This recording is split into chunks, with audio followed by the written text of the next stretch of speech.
चलिए, तो illustration number 4 जो हम कैश बेसिस ऑफ अकाउंटिंग से डिस्कस कर चुके हैं, आज हम उसे अब एक्यूरल बेसिस ऑफ अकाउंटिंग से डिस्कस करेंगे। पिछली बार हमारा कैश बेसिस से जो आंसर आया था वो था 1,66,000। ठीक, अब इसको एक्यूरल से करते हैं। तो सबसे पहले बिना देर किए हुए इसका हम फॉर्मेट तैयार कर लेते हैं। चलिए,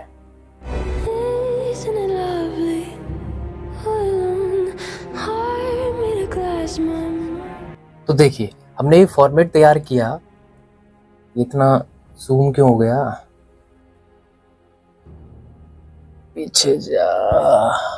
तो देखिए, statement showing net income for the year ended, year कुछ गिवन नहीं है तो हमने डैश लगा दिया, पर्टिकुलर अमाउंट, रेवेन्यू, अब क्या कमाई हुई है।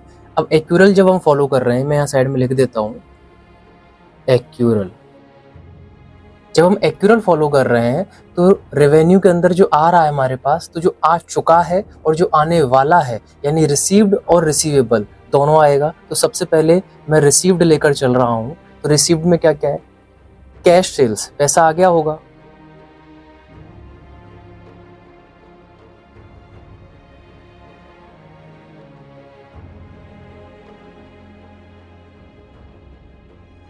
अब देखिए, रेवेन्यू में रिसीव्ड ओनली कैश, तो कैश सेल्स, आपने सामान बेचा, कैश आपके पास आया होगा, तो ये हमने कर दिया। ठीक, ये कैश सेल्स। इनकम रिसीव्ड, अब इनकम आपको रिसीव हुई है 5,000, तो ओनली कैश में ये आ गया। रिसीवेबल, जो आपको मिलने वाला है, और ये सब किससे रिलेटेड होना चाहिए, करंट ईयर से रिलेटेड होना चाहिए। तो क्रेडिट सेल, आपने सामान बेचा उधार पर, तो पैसा रिसीवेबल यानी आने वाला है, ये हमने कर दिया।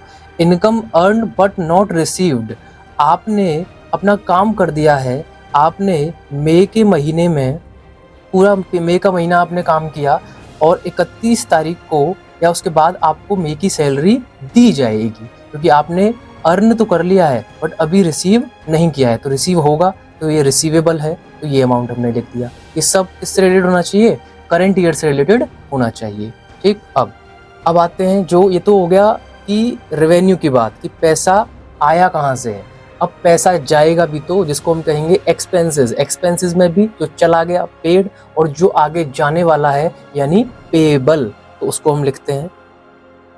अच्छा, इन सब का, इससे पहले एक्सपेंस लिखने से पहले इस सब का पूरे का टोटल, इसका पूरे का टोटल यहाँ पर आ जाएगा, तो उसको लिखते हैं। अब देखिए, पेड में तो खर्चे वाली ट्रांजैक्शन कौन कौन सी है। थर्ड ट्रांजैक्शन देखिए, आउटस्टैंडिंग सैलरी एंड वेजेस, तो ये पेएबल है, पेड में नहीं आएगा। फोर्थ ट्रांजैक्शन देखिए, इंश्योरेंस पेड इन एडवांस, जब एडवांस वर्ड आ गया तो इसका मतलब वो करंट ईयर से रिलेटेड है ही नहीं। तो जैसे रेवेन्यू करंट ईयर से रिलेटेड था, ऐसे ही एक्सपेंसेस भी इससे रिलेटेड होने चाहिए, करंट ईयर से रिलेटेड। तो जब एडवांस में पे कर दिया, तो एडवांस वर्ड अपने आप में ये बता रहा है कि ये इस साल से रिलेटेड है ही नहीं, ये अगले उससे रिलेटेड है। अगर आप ट्यूशन पढ़ते हो और आप पैसे देते हो कि सर ये एडवांस है, इसका मतलब ये इस महीने से रिलेटेड है ही नहीं, ये अगले महीने की फीस है, तभी तो वर्ड एडवांस दिया गया वहाँ पर। तो करंट ईयर से रिलेटेड ही हम इसमें लिखेंगे।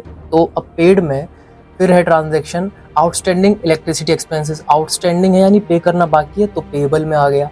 ये इनकम की ट्रांजैक्शन है 3। फिर है अब कैश परचेज, आपने नगद में सामान खरीदा, तो आपके पास से तो पैसा जाएगा, तो पे किया आपने, तो यहाँ लिखोगे आप।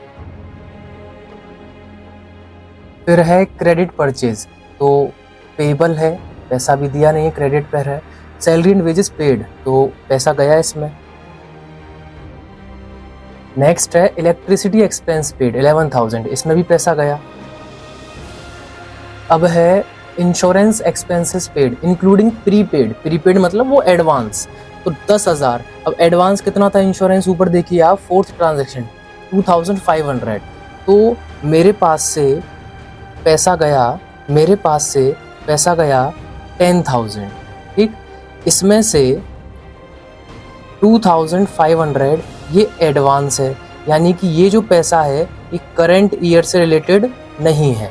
तो करंट ईयर से रिलेटेड कितना हुआ, 7,500, तो इसको ही मैं नोट करूंगा। ये सभी ट्रांजैक्शंस आ गई पेड के अंदर। अब सेकंड है आपका पेएबल, जो आपको पे करना बाकी है। शुरू से देखते हैं। अब third transaction outstanding salary and wages. अभी आपको सैलरी एंड वेजेस पे करना आउटस्टैंडिंग है, बाकी है, तो ये पेएबल में आएगा। इंश्योरेंस पेड इन एडवांस, ये नहीं आएगा, करंट ईयर से रिलेटेड नहीं है। आउटस्टैंडिंग इलेक्ट्रिसिटी एक्सपेंस, यानी इसमें भी पे करना बाकी है 1000। फिर है क्रेडिट परचेज, आपने उधार पर सामान खरीदा तो उसका भी पे करना बाकी है ना, ठीक। उसके बाद सैलरी, ये एक्सपेंस, इंश्योरेंस, ये सब हो चुके। तो अब इन सब का टोटल करेंगे तो टोटल आ गया 4,67,500, जितने एक्सपेंसेस थे। अब देखो तो जितना भी रेवेन्यू था ये, और जितना एक्सपेंस है टोटल ये, तो इस 7,08,000 में से इस 4,67,500 को माइनस कर देंगे तो नेट इनकम निकल कर आ जाएगी। तो कैलकुलेट करते हैं।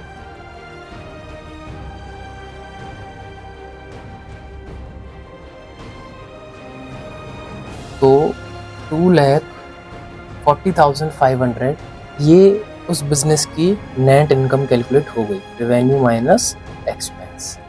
चलिए, हेलो मैडम,